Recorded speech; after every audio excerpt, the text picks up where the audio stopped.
السلام عليكم حبايبي، عاملين ايه؟ يا رب تكونوا بألف خير. كل سنة وانتم طيبين ورمضان كريم عليكم وعلينا ان شاء الله.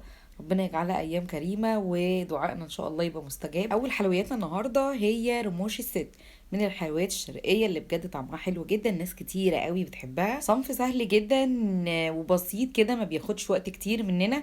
وعشان نطلع بنتيجة كويسة زي اللي انتوا شايفينها دي، نمشي على شوية تريكات هنقول عليها النهاردة عشان ناخد افضل نتيجة من حيث العجينة والتشكيل كده، وكمان التسوية والقوام اللي انتوا شايفينه ده. ما تنسيش اللايك ويلا بينا. عندي هنا كوبايتين من الدقيق، عيار الكوب الواحد 125 جرام، يعني الاتنين ربع كيلو من الدقيق. احط عليهم كمان 100 جرام من دقيق السيمولينا او دقيق البسبوسه. عندي كمان نص معلقه صغيره من البيكنج باودر، وحطيت معلقتين كبار او 20 جرام من الجوز الهند الناعم.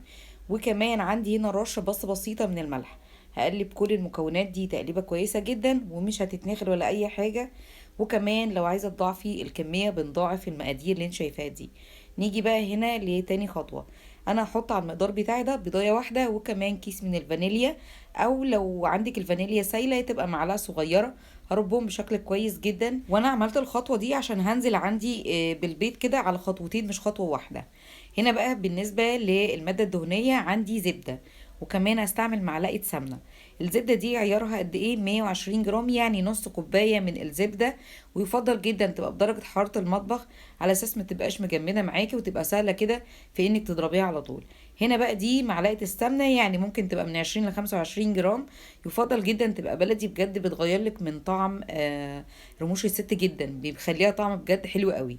هنا كمان عندي 80 جرام من السكر البودر. لو مش عندي جاهز نقدر نطحنه كده في المطحنه سريعا يعني، وهناخد برضو نتيجه كويسه قوي. ببتدي ان انا اكسر طبعا الزبده زي ما شفتوها، وبعد كده بقلب طبعا كل الحاجات دي بمضرب سلك كويس جدا، يعني بحيث يبقى القوام عندي شويه فومي كده. وكمان اتاكد ان السكر بالفعل داب كده مع الزبده. خطوه السكر مع الزبده بتديني خفيه كده لرموش الست، ما تبقاش بتلكب معايا، بجد طعمها بيفرق. وكمان عشان الكميه مش كبيره معايا مش هتاخد مني وقت كتير، يعني دقيقتين تلاتة كده بالمضرب السلك. احنا الكميه معانا مش كبيره، فمش محتاجه مضرب كهرباء ولا اي حاجه. زي ما انتم شايفين القوام عندي بقى اخف شويه، ولون عندي كمان فتح. هنا بقى ببتدي اجيب عندي البيض، هنزله زي ما قلنا على مرتين. وبالنسبه بقى للتقليب، يعني بقلب تقليبه كده بالاسباتيولا بس عشان هي طريه مش هتديني النتيجه اللي انا عايزاها، فهرجع تاني لمضرب السلك. وعايزه اقولك بقى تقليب كده على طول على طول، واثناء التقليب هتحسي ان القوام عندك فصل، يعني الزبده معاكي فصلت. وده طبيعي جدا عشان احنا حطينا البيض. بس طبعا مع التقليب المستمر يعني بتاع حوالي دقيقه، القوام عندك هيبتدي ان هو يرجع تاني، بل بالعكس هيبقى اخف شويه. هبتدي برضو انزل عندي كده بالكميه التانية لما تختفي الكميه الاولانيه خالص من البيض. والمقطع ده انا سبته، يعني هو طويل شويه، لكن عشان الناس اللي بتيجي تحضر رموش الست وتيجي عند الخطوه دي هتفتكر ان الخليط معاه باظ.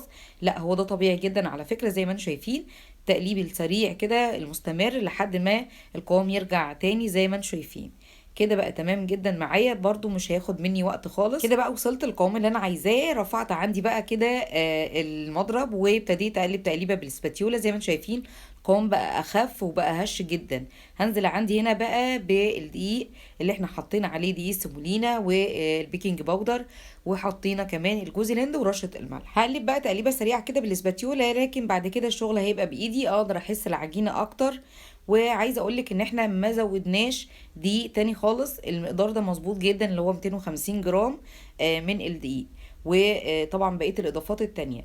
دلوقتي انا بلم العجينه عندي كده بايديا بس، ما بعجنهاش خالص. كده ممكن تنشف معاكي وتبقى رموش الست عندك قاسيه، ودي طبعا نتيجه احنا مش عايزينها خالص. زي ما انتم شايفين ابتديت عندي الم العجينه، حتى كمان البوله اللي انتم شايفينها ديت برضو ابتدت تنضف معايا بالشكل ده. المقدار ده مظبوط جدا زي ما قلنا، مش هنضيف اي حاجه تانية. هو يمكن شويه يكون بيلزق بايدي اللي انا عجنت بيها، لكن لو انا مسكته بايدي التانية هتلاقيه ما بيلزقش خالص، القوام ناعم وجميل جدا. هو ده بقى اللي انا عايزاه. مش هريحها، هبتدي ان انا اشتغل فيها على طول. نيجي بقى بالنسبه للتشكيل. اقدر اشكل الشكل اللي هو المتعارف عليه كده، اللي هو شكل العين او حتى شكل الدايره ده. الاتنين اسهل من بعض على فكرة، وبيتعملوا بكل سهولة خالص. الشكل طبعا الاولاني ده مش مفهوش يعني اي صعوبة خالص. الشكل التاني ده ببتدي اجيب عندي العجينة واعملها كده رول بايديا صغير، وابتدي اعمل لها ايه، زاويات كده من فوق وتحت، بتديني شكل العين زي ما انتم شايفين. انا بقى النهارده هشتغل في شكل واحد بس، اللي هو شكل الدايره. هنا بقى ببتدي عندي اوزنهم عشان كلهم كمان يبقوا قد بعض، وكمان تبقى تسويتهم في الفرن واحده. هنا بقى لو انتي عندك الميزان هتخلي كل واحده عندك 10 جرام. عايزه ازيد من كده معاكي لغايه 13 جرام، ده كده بيبقى وزن مناسب جدا. اكتر من كده هتبقى كبيره قوي على فكره. بالمناسبه هي في الفرن مش هتنفش ولا تفرش ولا اي حاجه، بجد قوامها حلو قوي، وكمان مش هتشقق مننا. عايزه اقول لك وصفه سهله جدا، ما خدتش يعني وقت كتير قوي في تحضيرها. بعد ما خلصت عندي كده التشكيل، حطيتهم عندي في صينيه دهنتها قبل ما احط اي حاجه. دهنه بسيطه خالص كده من السمنه او حتى الزبده، وابتديت ارص جنب بعض واسيب مسافات بسيطه، لانها زي ما قلنا مش هتفرش قوي. عندي هنا بقى صفار بيضه ومعلقه صغيره من الخل، ربيتهم بشكل كويس جدا، وده طبعا لدهان الوش. الصينيه بقى زي ما انتم شايفين، والمسافات طبعا بسيطه ازاي. وبجيب بقى عندي الفرشه وببتدي ادي كده دهانات بسيطه من على الوش، مش كتير، ولكن احنا بنعمل الشكل المعتاد اللي بنشوفه كده في رموش الست. بالنسبه بقى للكميه اللي احنا عملناها النهارده، عملت لي صينيتين، الصينيه دي وصينيه اصغر شويه، يعني كميه كويسه جدا من كل المكونات تبقى موجوده عندنا في البيت. حاجه برضو حلوه قوي، وكمان طعمها حلو. بعد ما خلصت دهان بظهر الشوكه كده، وبدوس دوسه بسيطه جدا، يعني بحيث انها تعمل شكل معايا كده بعد استوى. هنا بقى بالنسبة للتسوية، بشغل الفرن عندي حوالي 5 دقايق قبل ما بدخل أي حاجة. رموش الست بتدخل عندي على درجة حرارة قليلة، يعني 160 170.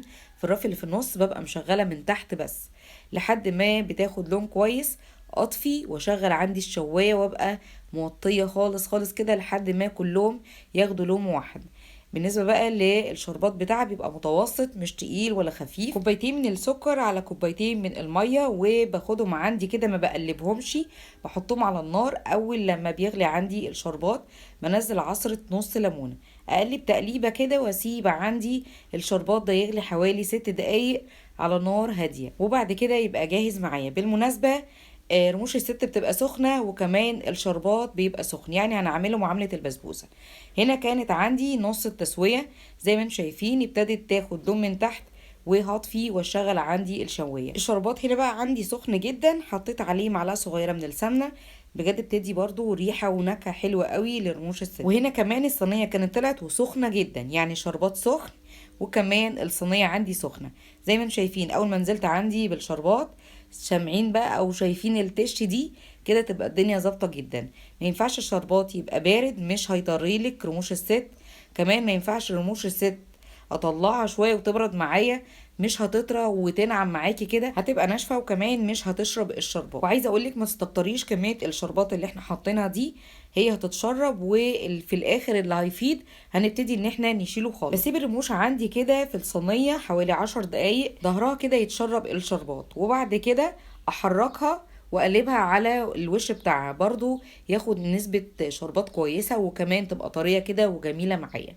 هنا بقى بعد ما عدى ال10 دقايق ابتديت احركها كده من مكانها، وهجيبهم كلهم على ناحية الشربات. يعني لو الصينية معاكي تبقى مايلة شوية، وتخلي كده الشربات يبقى في ناحية واحدة، جمعيهم كلهم بالشكل دوت، وبعد كده تبتدي ان انتي تقلبيهم اهي زي ما انت شايفة. عايزة اقولك بقى ظهرها تشرب بشكل كويس جدا، عشان ما يبقاش ظهرها متشرب كويس والوش بتاعها كده يبقى ناشف، احنا بنعمل الخطوة دي. وبرضه هسيبها كده حوالي 10 دقايق وادخلها عندي التلاجة.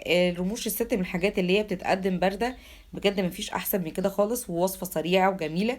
اتمنى يكون الفيديو عجبك وتجربيها. ما تنسيش اللايك والاشتراك، وللمتابعة فعلي زر الجرس على الكل علشان يوصلك كل جديد. وسلام عليكم.